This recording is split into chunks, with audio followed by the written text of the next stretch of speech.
A very good morning, good afternoon, good evening to everybody. Thank you very much for joining us today. We have a very powerful session, and I'll share a little bit of a context with all of you, and then we'll take a deep dive into trying to understand the context, the background, and some of the initiatives that this organization has been working on for many, many years. Now, as you know, education is a very powerful catalyst for change, but we are seeing it slipping today, and it is becoming more and more difficult for millions of people all across the world to get access to good education, especially in emerging markets. Families can spend anywhere between 50% of their annual income on higher education compared to approximately 16 to 18% in developed economies. So you can see education is becoming even more and more important. At the same time, it is getting even more difficult for people to get access to good education. So as you can see, only 1 in 10 students have access to very structured financial aid or affordable loans, even in developed countries like the United States and countries in the European region. So financial stress is now accounting for over 50% of why many of the students are dropping out from these sessions. And this is something that's been validated by the UNESCO organization. And a very small percentage, and the estimates are anywhere between 8 to 10% of students from low-income families end up actually completing their degrees and completing their education. So at Frost Sullivan Institute, which is Frost Sullivan's nonprofit 501c3 organization, we believe that education must remain a right, not a privilege. Everybody on this world or in this world should have access to education, because education basically helps make the necessary changes. That's why we are accelerating this particular part of our global priorities, one of the 7 global priorities, to zero. And we want to make sure that education is available to people in all parts of the world as quickly and as cost effectively as possible. So with that context and background, I'm very, very honored to actually introduce Mazin Mukhtar, who is the co-founder and CTO of the Akshar Foundation. He is a visionary leader. We've had an incredible number of conversations with him, and I'm just so personally impressed and touched with the work that he has done with his organization, where he has successfully redefined education, made it accessible by creating sustainable, cost-effective models that benefit children from lower-end communities. I'm not going to give you all the details. I'm going to hand it over to Mazin to provide some initial perspective, and then we'll go into our Q&A session. So Mazin, with that, let me welcome you and thank you so much for joining us today. Thank you, Arup, and thank you to the entire team at Frost Sullivan Institute for inviting me for this wonderful event.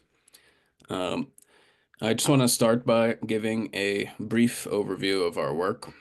Essentially, what we've done is develop a model that employs child laborers back into school to prevent them from engaging in dangerous manual labor. We created this model because we noticed when we were recruiting the most at-risk children, we saw that many of them were skipping school when they got an opportunity to work in stone quarry, in construction, in wood cutting. And these are boys, from around age 10 that are sent to these jobs. And girls are similarly sent mostly to household maintenance jobs.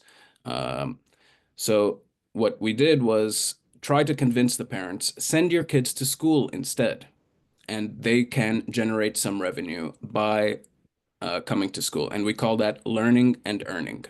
So I just want to share a quick video. For 25 items of plastic a week, the Akshar School in Guwahati provides its students free and holistic education. A solution that was meant to tackle the abject poverty of children has now built an inspirational model of education fostering sustainability and equality. Bharat और waste to wealth की बात आती है तो हमें देश के कोने कोने से अनगिनत उदाहरण देखने को मिलते हैं। असम के कामरूप मेट्रोपॉलिटन डिस्ट्रिक्ट में अक्षर फोरम इस नाम का एक स्कूल बच्चों में सस्टेनेबल डेवलपमेंट की भावना भरने का, संस्कार का एक निरंतर काम कर रहा है। यहाँ पढ़ने वाले विद्यार्थी हर हफ्ते प्लास्टिक वेस्ट जमा करते हैं, जिसका उपयोग इको फ्रेंडली ईंटें और चाबी की चेन जैसे सामान बनाने में होता है। यहाँ स्टूडेंट्स को रिसाइकलिंग और प्लास्टिक वेस्ट से प्रोडक्ट बनाना भी सिखाया जाता है।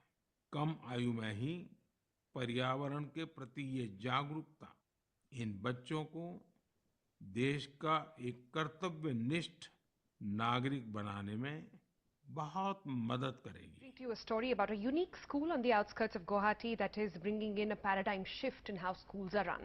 Founded by a young couple with the aim to bring children from poverty-stricken families to schools, the Akshar School in Pamohi has not only reduced dropouts, and it has helped to stop child labor as well. Here, poor students earn while they learn, and believe it or not, the tuition fee in school is only accepting plastic waste. Here's Ratndeep Chaudhary with a special report.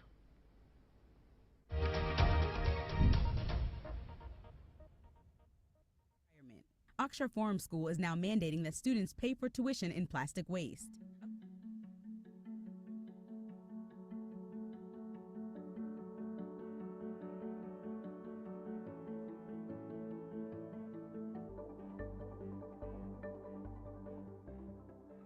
Thank you ji, ये रखिए। ये क्या है? Plastic. Plastic नहीं चलता, रोकड़ा, money money. अरे लेकिन ये तो चलता है। यहाँ नहीं चलता। यहाँ नहीं चलता? बिल्कुल नहीं। लेकिन आसाम के एक स्कूल में तो चलता है। क्या? हाँ, आप OMG मेरा इंडिया देखते हैं? बिल्कुल। हाँ, तो चलिए आपको दिखाते हैं कि आसाम के एक स्कूल में इस प्लास्टिक के बदले में बच्चों को क्या मिलता है। That plastic is recycled by our teenager students to make eco bricks from the plastic, and those eco bricks we use for different kinds of construction. Like we have made a planter at our school. We are also building pathways connecting the classrooms, and in future we want to build a toilet with the eco bricks. I can say and write what I did this morning. एक और OMG वाली बात ये है कि यहाँ के बड़े बच्चे छोटे बच्चों को पढ़ाते भी हैं।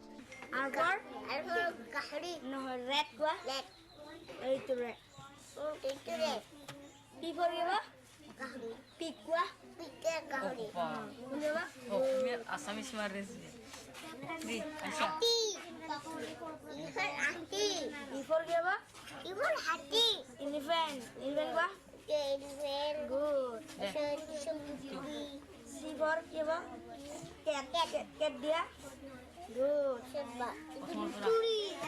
The goal was to create a school that would teach the conventional subjects, math, English, science, but combine that with vocational training so that they learn valuable job skills. जैसे कारपेंट्री, एम्ब्रॉयडरी, फार्मिंग और gardening.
Fantastic. Perfect, Mazin. Thank you very much for sharing that video. As I said, very inspiring in terms of what you're doing. So let me actually start. You mentioned the word learning and earning.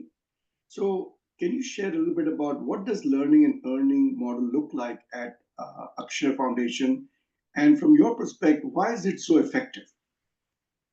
Yeah, so the our approach is that the students come to school. Most of the day, they're learning in their regular classes. They're learning their languages and science and math. But for about half the day, they are employees. They're working in the school. They're teaching younger children. They're growing food. They're preparing the food. They're making clothing. Even when a child gets injured, another one who's trained in first aid will run and get the first aid kit and patch them up. And for each of these contributions, the students are rewarded with points. And the points have a financial value. So it's kind of a replacement for offering them cash, but the result is the same as them earning a wage. And what we saw was dropouts are coming back to school. And not only that, but potential dropouts are being prevented. Child marriages are way down. So most of our students, their mothers were 14 or 15 when they had them. But with this model, we've been able to encourage girls to stay in school until 18, 19, finish their education, and then, maybe start thinking about starting a family.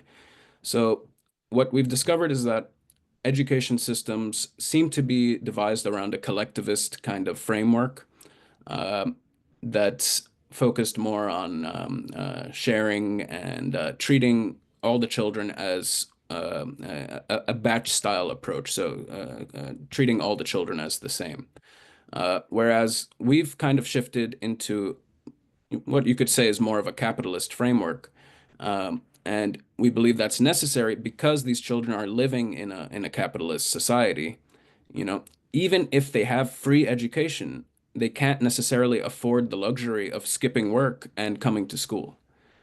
So what was needed was an entire rethink of the economic circumstances that children in poverty face, and designing the entire school around their needs, their unique needs. And we've seen tremendous success at preventing dropouts, getting dropouts into school, preventing child marriages. And now, thanks to recognition from organizations like Frost and Sullivan, we've been able to scale up these efforts. We're currently training over 1,000 public school teachers in India to implement our model. Because the government is fully behind. In that video, we saw the Prime Minister of India endorsing our model, and that has enabled us to scale rapidly. But the idea, fantastic. How can we address the economic circumstances of children in poverty to enable them to succeed in school? No, thank you very much for that insight. But what I wanted to also find out is, how do you ensure financial sustainability with a model like this? And of course, you also have to maintain high levels of education, the quality of education. How are you able to balance this? So our students are productive. So they're providing services to their community. They tutor the younger children. They recycle plastic. They create products from waste plastic. Actually, I have one more video that I can share while I'm talking. The students craft and create products, and then the students themselves participate in selling these products, which generates revenue for them. The idea, the revenue generated by the students is never enough to fully cover the cost of education, but it helps to offset some of those costs. And more importantly, it instills an entrepreneurial mindset in the students, so that they're constantly equating education with potential increases in earnings. So our students not only participate in learning and earning, but we have another mantra, which is learn more to earn more. So the more skills you have, the more complex the topics are that you're teaching younger children, the higher your pay will be.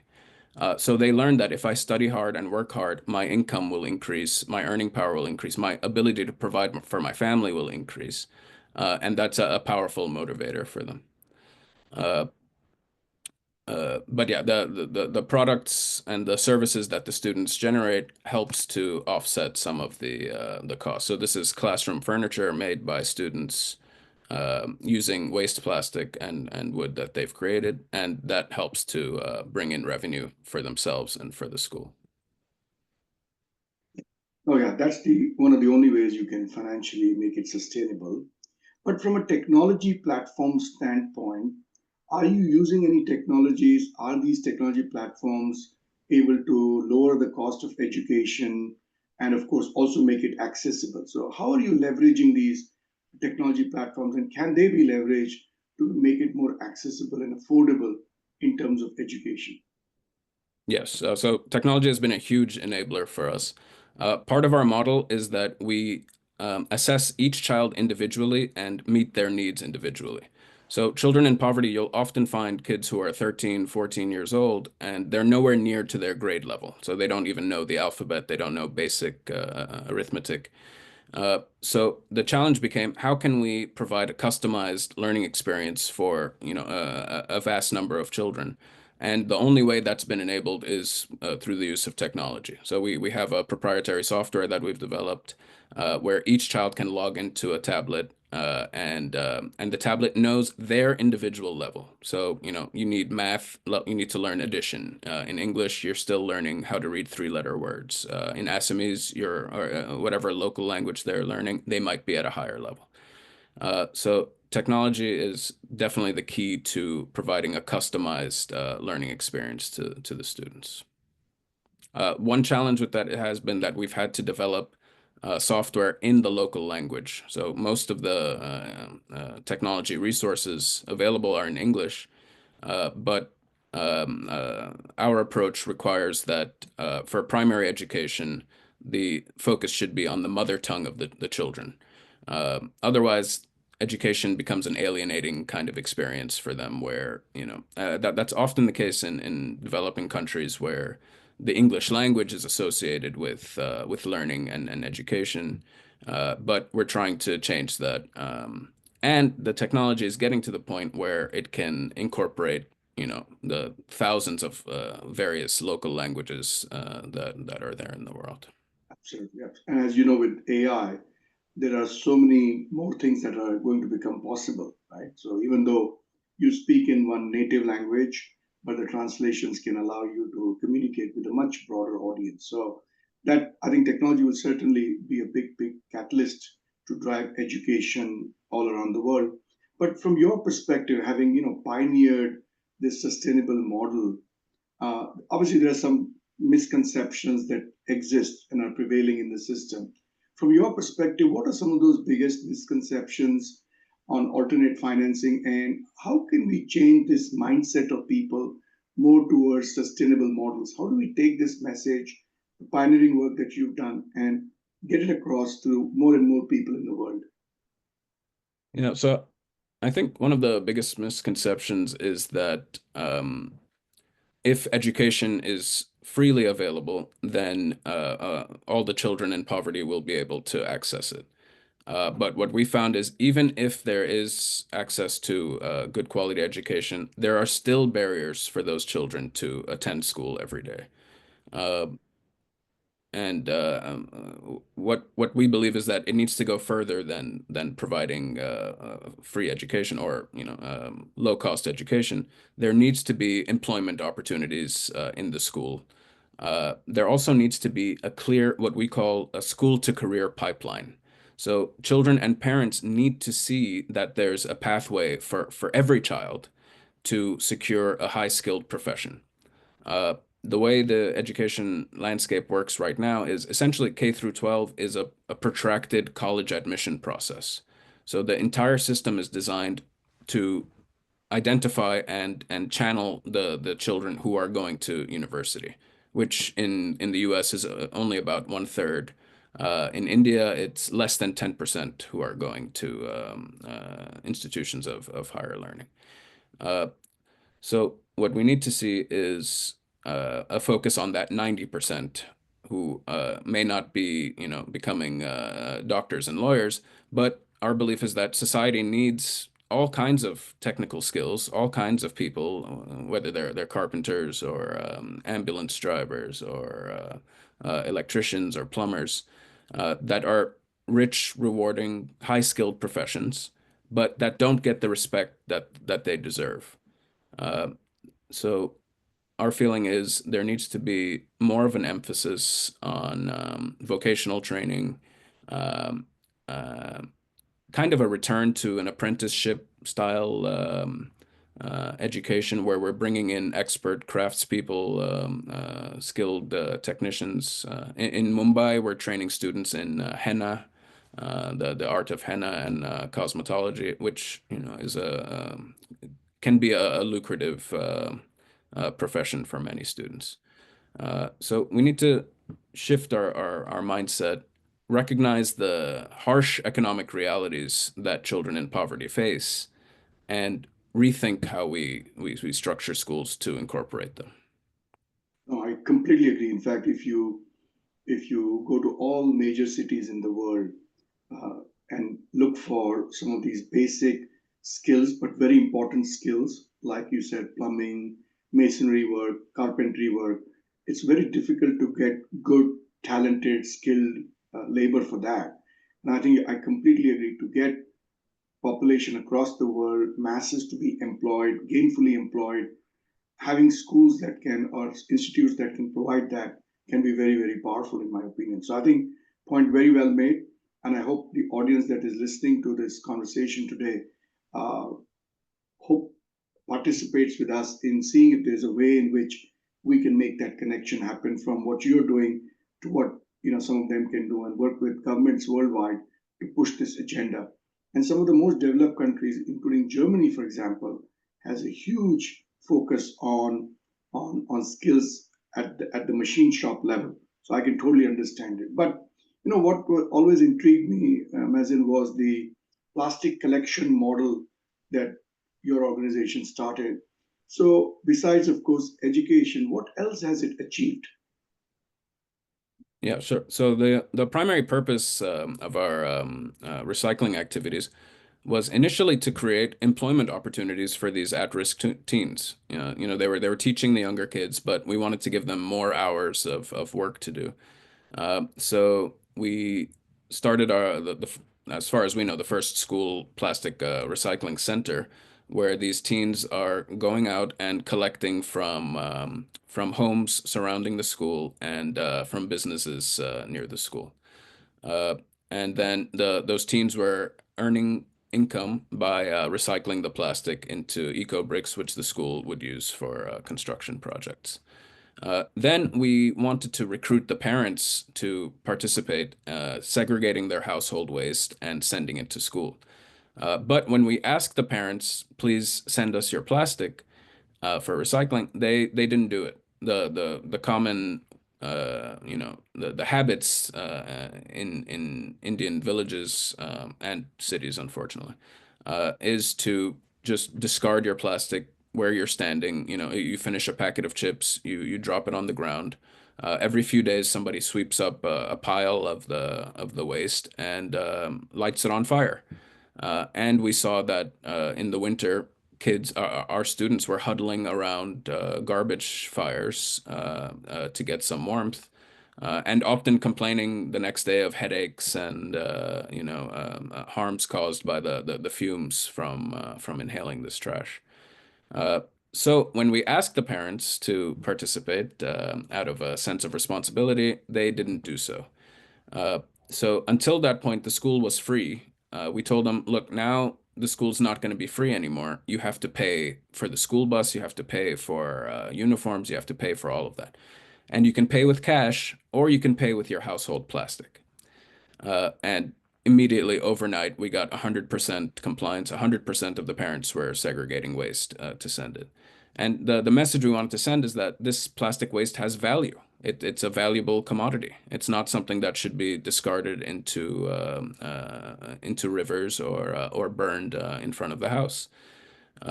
And by equating that with school fees, we were very successful at getting parents to see that value. Now our students, even if they see plastic on the roadside in good condition, they see it as a valuable resource that can go into a new product. So it's been very successful at shifting mindsets. And now the government of India has a program called the Clean India program, Swachh Bharat mission. And they've recruited us to extend this program, this model, to even to the private schools. So now we're going after, we're targeting the rich schools, And in those schools, they're offering credit. They're offering marks for marks on bonus points on exams for students who are bringing in plastic regularly. And in that program, we're up to 15,000 private school kids, and we're working with 15,000 government school kids now. So the message is spreading that plastic waste is wealth. Well, I think this is very, very powerful. I think there are sometimes incentives that need to be given to parents from a different perspective, so they understand that they have valuable assets that, when used correctly, can fund many of the expenses. But when you look at communities that are considered marginalized, right? Of course, besides tuition fees, they struggle to get other infrastructure like books, transportation, you mentioned, digital tools, etc. But from your perspective, at a broad level, what are some of the key challenges that these underprivileged students typically face beyond, of course, the cost of tuition and transportation? What's been your experience on that? Yeah, great question. Unfortunately, they face challenges in virtually every dimension, even beyond the cost of attending school. So, for example, there was an idea maybe 10, 20 years ago that we could distribute computers or one laptop per child to every child in need, and that would address some of their educational needs. But most of our students live in houses that are made of bamboo, that are, kind of shanty houses. So even if we give them books, they're not able to keep those dry and in good condition because their houses don't allow it. So they certainly wouldn't be able to maintain a tablet or a device. A lot of kids, because of the dire economic situation they're in, any resources we give them are often subject to the parents taking them and selling them off for whatever purpose. The rates of alcoholism and drug abuse are insanely high, which they're trying to fuel that by selling off anything that a nonprofit might gift to the children. The parents are the ones who are telling the kids, don't go to school, go to work instead. So the dire economic situation is does not create the kind of safe space that you need at home for a child to achieve success. Another finding is that our feeling is that most of the success of middle class and upper class children are because they have educated parents at home. The educated parents are not only reinforcing the importance of education and making sure that they're studying and getting to school every day, but they're actually literally helping them with their homework or sending them to private lessons. Our kids don't have that. They may not have parents at all. In that video I shared of we saw two boys who were one older boy who was tutoring a younger one. Both of them are orphans. They don't have anyone at home. But with our system, we could employ the older orphan. The older kid then develops communication skills, empathy skills, leadership skills. The older kid also reinforces his own learning. And then meanwhile, that younger student can then get access to daily one-on-one mentoring, which we feel is more important than even having good teachers. You need to have that one-on-one mentorship bond with someone who's guiding you. Then, not to mention getting into poor nutrition that the children in poverty have, which will impact their learning outcomes. And then, even if you remove all of that, there's our students have kind of insecurities about their status in society. So if our students are invited to participate in events with students from private schools, they often feel insecure. They're made fun of by the kids who have nicer clothing and nicer shoes. And so there's just everywhere you look, there are obstacles for these children. And if we want to, everyone knows India has the potential to become the world's factory floor and to become or return to its status as the world's wealthiest country one day. But that's not going to happen without a robust education system and especially a focus on building skills. India is quite good at producing top-level academics who often, unfortunately, leave the country and go to the West. But it's time to put the focus back on that 90% who will stay there, build up their capacity, and ensure that they can achieve good academic outcomes. So, Mazin, we'll talk a little bit about scaling, but what I would like to do is request Juliet, who's put a small polling question to engage with the audience. So I'm going to request her to run that now, and then we'll come back and talk a little bit about scaling before we can conclude our session today. So Juliet, over to you. Yes. Thank you, Arup. So if today's conversation inspired you, would you like to get involved with the Frost Sullivan Institute and our global initiatives on education and innovation? Would you like to connect with the Akshar Foundation to learn more about their impactful model and explore ways to support their work? Would you like to schedule a dialogue with the Frost and Sullivan Institute to explore potential areas for collaboration? Or would you like to stay informed by receiving updates, insights, and opportunities to engage in upcoming think tanks and impact sessions? This is a multiple choice, so you can choose as many replies as you'd like. And once the growth webinar concludes, Frost and Sullivan Institute team will connect with you to discuss your responses. Thank you, and back to you, Arup. Yes, fabulous. Yes, please do give us that feedback. It's very helpful and love to get you all engaged in this journey with us. So, Mazin, the next question, which was about scaling. I know there are challenges. How do we scale this? How do we get the world to know? What were the few things that you think we should be doing individually and collectively to scale this? Well, so we're currently working on scaling. The education minister of Assam told us he wants to see our model in all 40,000 schools in the state of Assam. And we were flabbergasted and told him,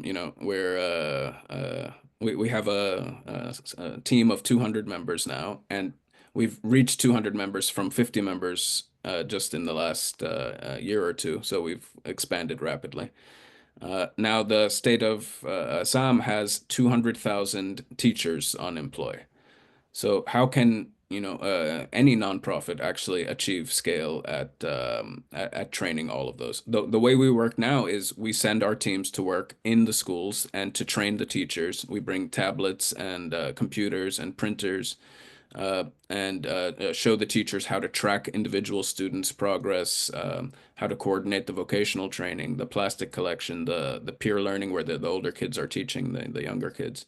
But how do we achieve that at scale is something we're still figuring out. What we've started to do is to work with the government's teacher training apparatus. So the government itself has systems in place for building the capacity of teachers. And now we're starting to work with those people so that then the impact can be multiplied. We're in consultations to include our model in the Bachelor of Education curriculum, so that new teachers who are graduating already have the exposure to our model. The Prime Minister giving his endorsement also helped us to spread the word. But essentially what we need is awareness. We need productive knowledge sharing sessions exactly like this one. And we need to push those sessions on the government teacher training apparatus. And that, we believe, holds the key to scaling. So just to conclude, Mazin, obviously, for this to also scale, I think you need policymakers, like you said, you need active involvement of the community. But if you want the people that are hearing this session today to take one key action post this webinar, what would that be? What would be a key action you want them to take post this session? I would like people to start to envision the hands-on trades as equal to the academic trades. I would like people to think about the idea of the ivory tower, of the separation between academia and society. Why does it exist like that? If the purpose of academia is to educate people, shouldn't it be deeply embedded in society? Uh, our model was inspired in part, by a few radical programs, especially one program that I was a part of at the University of Maryland, and it was called a service learning program. The idea with that program was college students were paired up with senior citizens in the community, and they learned about the needs of the aging, but they also served the community. So I'd like people to start thinking about how to break down the walls of the ivory tower and to get the academy to participate in society more. And I think a result of that will be that eventually, a master carpenter will get a master's degree in carpentry. That shouldn't be separate from academia. And if we incorporate these other hands-on trades, the inequalities that exist in education will be mitigated. Fabulous, fabulous.